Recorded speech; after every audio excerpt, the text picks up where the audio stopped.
अस्सलाम वालेकुम स्टूडेंट। तो आज हम शुरू कर रहे हैं एक्सरसाइज 2.6। कल हमने इसकी एग्जांपल्स की थी। तो हम देखें, फर्स्ट इसका ये फार्मूला है डी बाई डी एक्स, कल जो हमने प्रूव भी किया है, e raised power f of x. तो जब डेरिवेटिव लेंगे तो इसको तो ऐसे ही लिख देना है, आगे जो इसकी पावर है उसका आपने डेरिवेटिव ले लेना है। और इसी तरह अगर इसके साथ लॉग होता है एल एन नेचुरल लॉग, तो फिर आपने जो उसके साथ वैल्यू होगी उसको नीचे और ऊपर उसका डेरिवेटिव। ई वाले को ऐसे ही लिखना है, आगे पावर का डेरिवेटिव। लॉग वाले में वैल्यू नीचे और ऊपर उसका डेरिवेटिव। जैसे ये देखें, फर्स्ट क्वेश्चन है ई की पावर है स्क्वायर रूट एक्स माइनस 1। जब आपने डेरिवेटिव लेना है तो ई वाली वैल्यू तो वैसे की वैसी आएगी, सिर्फ आगे आपने उसकी पावर का डेरिवेटिव ले लेना है। अब डी बाई डी एक्स के अंदर वैल्यूज़ कौन कौन सी हैं? स्क्वायर रूट एक्स है और 1। स्क्वायर रूट एक्स पे लग जाएगा फार्मूला एन माइनस 1 और 1 का डेरिवेटिव क्या हो जाएगा? 0। पावर 1/2 है, 1/2 1/2 माइनस 1 हो जाएगा। ठीक है, तो यही फिर इसका आंसर।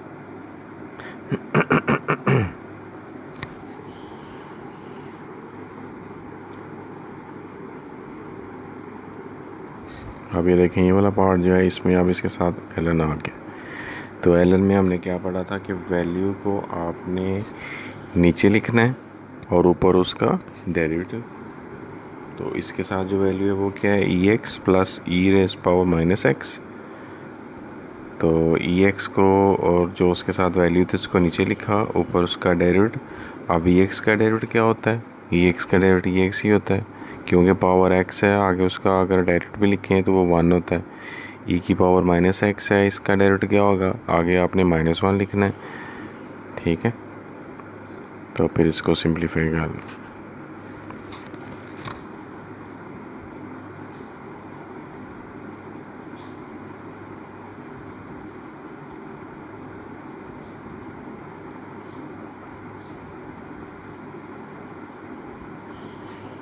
अब ये नेक्स्ट क्वेश्चन, ये सेम पिछले क्वेश्चन की तरह, लेकिन इसमें होल पावर आ गई है स्क्वायर रूट। तो जब होल पावर आ जाए तो उसमें फिर वो स्टेप बढ़ जाते हैं हमारे, पावर -1, फिर उसके बाद बेस का डेरिवेटिव। ये वही रूल है जो हम स्क्वायर रूट आता था तो हम अप्लाई करते थे। तो इसमें भी 2.3 से हम ये कर रहे हैं, ये वाला रूल अप्लाई कर रहे हैं। जब भी होल पावर आएगी, पावर -1, ये वैल्यू ऐसे ही लिख दी। अब आगे अंदर जो वैल्यू थी उसकी बेस जो थी, अब उसका आपने डेरिवेटिव लेना। तो 1/2 ln ऑफ ई की पावर 2x ई की पावर -2x, 1/2 -1 किया तो -1/2 हो गया। अब जो बेस का डेरिवेटिव लेना है उसमें उसके साथ क्या है? लॉग है। तो लॉग की वजह से वैल्यू नीचे लिखी, ऊपर उसका डेरिवेटिव। अब ऊपर जो डेरिवेटिव लिखना है उसका ई की पावर 2x है, तो ई की पावर 2x ऐसे लिखा, आगे पावर का डेरिवेटिव जो ई का रूल है, जो इस एक्सरसाइज में हमने पढ़ा है कि ई की जब डेरिवेशन करनी है आपने उसको ऐसे लिखना है, आगे सिर्फ पावर का डेरिवेटिव लिख देना। तो इसमें -2x था, -2x का डेरिवेटिव, तो 2x का डेरिवेटिव क्या होगा? 2, क्योंकि x का डेरिवेटिव क्या हो जाता है? 1।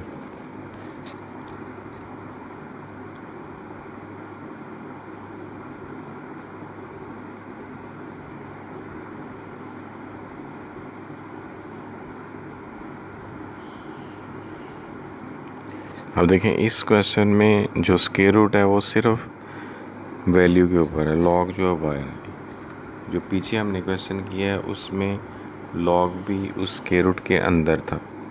तो इन दोनों क्वेश्चंस को ज़रा ध्यान से देखना है आपने। तो इसमें तो हमने पावर नीचे उतारी, फिर उसमें -1 कर दिया, लेकिन नेक्स्ट जो ये क्वेश्चन है इसमें जो स्क्वायर रूट है वो सिर्फ वैल्यू के ऊपर है। अब इधर लॉग की प्रॉपर्टी लग जाती है, वो क्या है कि जो पावर है उसको आप लॉग से पहले लिख सकते हैं, ln of a power b, तो b को आप पहले लिख सकते हैं।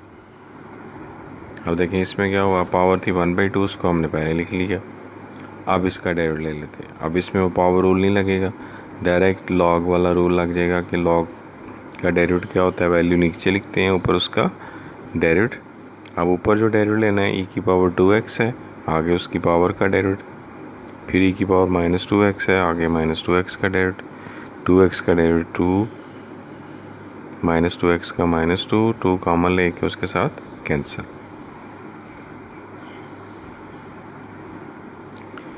अब इसमें आपके पास हो जाते हैं दो फंक्शन, एक एक्स स्क्वायर है और एक ln of square root x है। अब जिधर भी लॉग की प्रॉपर्टीज़ लग सकती हैं वो लगा लें तो क्वेश्चन ज़रा इजी हो जाता है।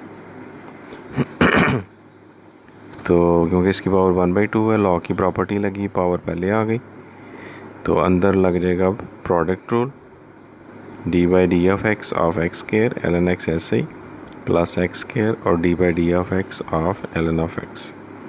एक्स स्क्वायर का डेरिवेटिव क्या हुआ, इधर प्रोडक्ट रूल लगा अब, ठीक है ना। a डॉट बी वाला ये भी हमने 2.345 में अप्लाई किया है। कोशेंट रूल था n/d और प्रोडक्ट रूल था a डॉट बी। ए का डेरिवेटिव बी वैसे लिखते हैं, फिर a वैसे लिखते हैं और फिर b का डेरिवेटिव, यानी कि पहले हर वैल्यू को आपने फॉल में पुट कर लेना है, फिर जिसके साथ d/dx होगा उसका डेरिवेटिव लेंगे। एक्स स्क्वायर का डेरिवेटिव, पावर नीचे पावर में से एक कम किया तो 2x, 2 - 1 1 रहेगा। ln x का डेरिवेटिव, ln के साथ क्या है x, अब x को नीचे लिखेंगे, ऊपर x का डेरिवेटिव वो क्या होता है 1। तो इतना भी ठीक है, यहाँ इसको थोड़ा सिंप्लीफाई आप कर लें।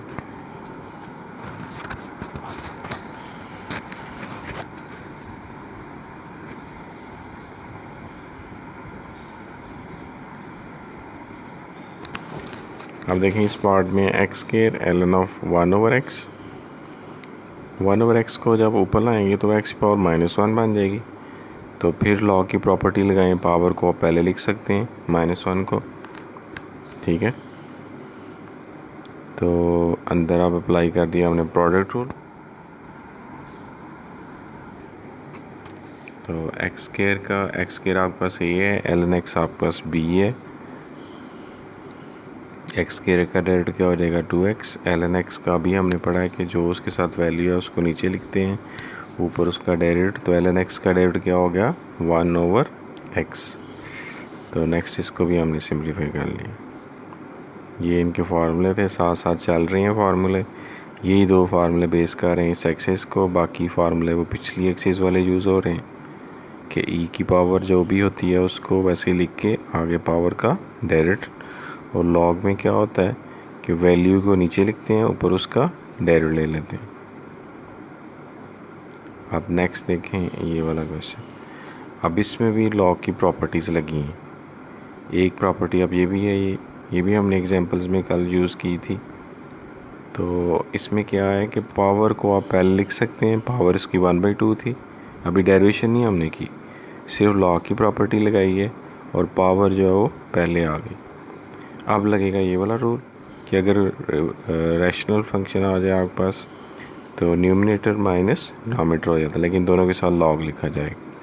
तो ln of numerator minus ln of denominator, तो इधर तक सिंप्लीफिकेशन हो गई। अब इसका हम डेरिवेटिव लेते हैं, तो लॉग जिसके साथ हो उसको आप नीचे लिखते हैं, एक्स स्क्वायर -1 नीचे लिखा, ऊपर इसका डेरिवेटिव, एक्स स्क्वायर का डेरिवेटिव क्या हो गया 2x।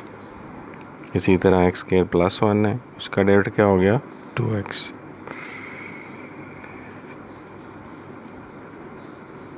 तो पीछे उसने आंसर में जो है ना इनको एलसीएम लेके सिंप्लीफाई किया, लेकिन इतना भी आप लिख दें तो ठीक है, 2 कॉमन लेके बाहर वाले 2 से काट दें और एलसीएम ले लें, नहीं तो हमने डिफरेंशिएशन करनी थी वो आपकी कंप्लीट हो गई। अब नेक्स्ट ये देखें क्वेश्चन, तो इसमें लॉग की प्रॉपर्टी कोई नहीं अप्लाई हो सकती क्योंकि दरमियान में प्लस आ गया, मल्टीप्लाई होता तो फिर हम अप्लाई कर सकते थे।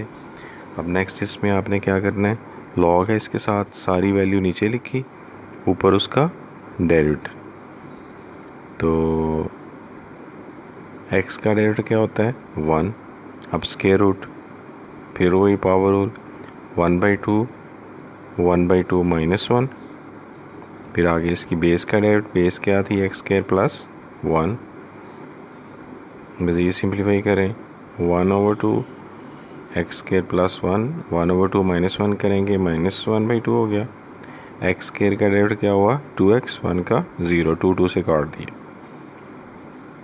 अब इसको सिंप्लीफाई करें तो x over x square plus 1 का स्केयर रूट हो जाता है। आप ऊपर एलसीएम लें, जो न्यूमरेटर में एलसीएम लेते हैं उसका जो डिनोमिनेटर होता है उसको आप नीचे वाले डिनोमिनेटर के साथ लिख सकते हैं। तो ये दोनों वैल्यूज सेम हो गई हैं तो आपस में कट सकती हैं।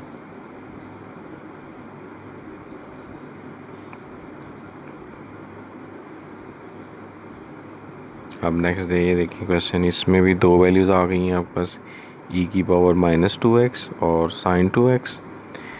तो दो वैल्यूज़ हैं तो लगेगा प्रोडक्ट रूल। अब देखें प्रोडक्ट रूल में हमने वैल्यूज़ पुट कर दी, a का डेरिवेटिव b वैसे ही, फिर a वैसे ही और फिर b का डेरिवेटिव।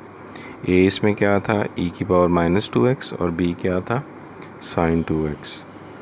तो e -2x का डेरिवेटिव क्या होगा उसको ऐसे ही लिखेंगे, आगे पावर का डेरिवेटिव, पावर इसकी है -2x, x का 1 होता है तो -2 सिर्फ लिख दिया।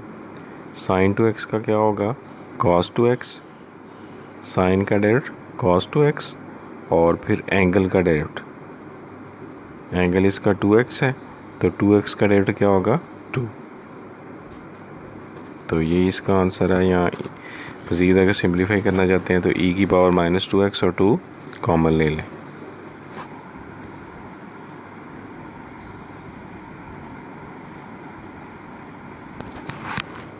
अब नेक्स्ट इसी एक्सिस में हाइपरबोलिक फंक्शन भी हैं।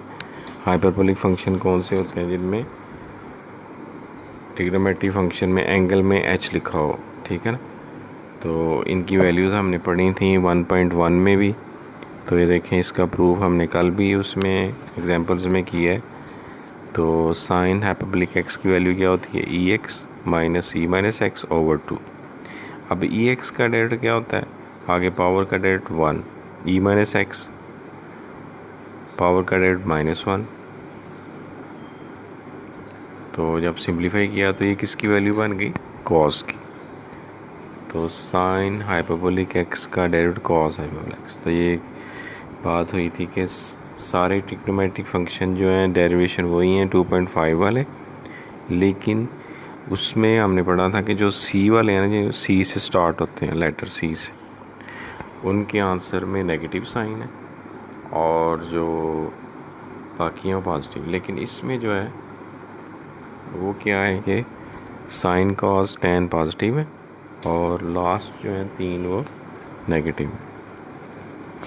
ये कॉस का ये पेज भी लिखा है बुक का, जिस बुक के पेज 85 पे ये फार्मूले भी लिखे हैं और प्रूफ भी हैं। लेकिन इधर हम जो है ना एक्सरसाइज में डायरेक्ट इनका प्रूफ ही यूज़ करेंगे। जैसे कॉस हाइपरबोलिक 2x है तो कॉस का भी आपने पढ़ा है साइन और एंगल का डेरिवेटिव 2x का डेरिवेटिव 2। तो ये वही बात जो है e का डेरिवेटिव और ln का डेरिवेटिव। अब नेक्स्ट देखें इसमें ln of tan hyperbolic x। अच्छा लॉग हो गया, लॉग से क्या होता है वैल्यू को नीचे लिखते हैं ऊपर उसका डेरिवेटिव। तो tan का डेरिवेटिव क्या है सीकेंट स्क्वायर।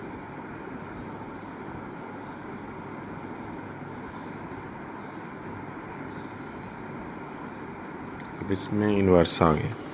तो सिंपल जो tan इन्वर्स का फार्मूला होता है वो आपके पास होता है 1/1 प्लस एक्स स्क्वायर।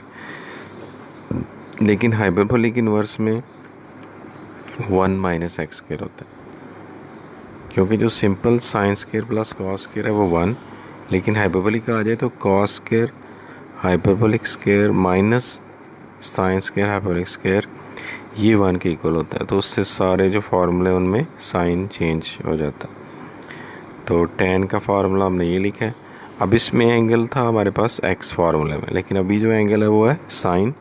तो x की जगह हम साइन पुट कर देंगे फार्मूले में और आगे फिर एंगल का डेरिवेटिव। अब ये जो साइन है ये हाइपरबोलिक नहीं है, सिंपल है। तो साइन का डेरिवेटिव क्या होता है कॉस, 1 माइनस साइन स्क्वायर क्या होता है कॉस स्क्वायर। तो कॉस कॉस से कैंसिल, तो सीकेंट आंसर आ। ठीक है स्टूडेंट, आज के लिए इतना ही काफ़ी। एग्जाम्पल्स को दोबारा ज़रा देखें। इस एक्सरसाइज के ये वाले क्वेश्चन पहले ये करने हैं आपने जो मैंने आपको करवाए हैं। बाद में वो करेंगे जो इनके अलावा क्वेश्चन है, फिर उनमें अगर कोई प्रॉब्लम आए तो क्वेश्चन करके वो सेंड कर दें मुझे, ठीक है। जिधर कोई प्रॉब्लम होगी वो मैं आपको ठीक करवा दूँ, ठीक है जी। जज़ाकल्लाह।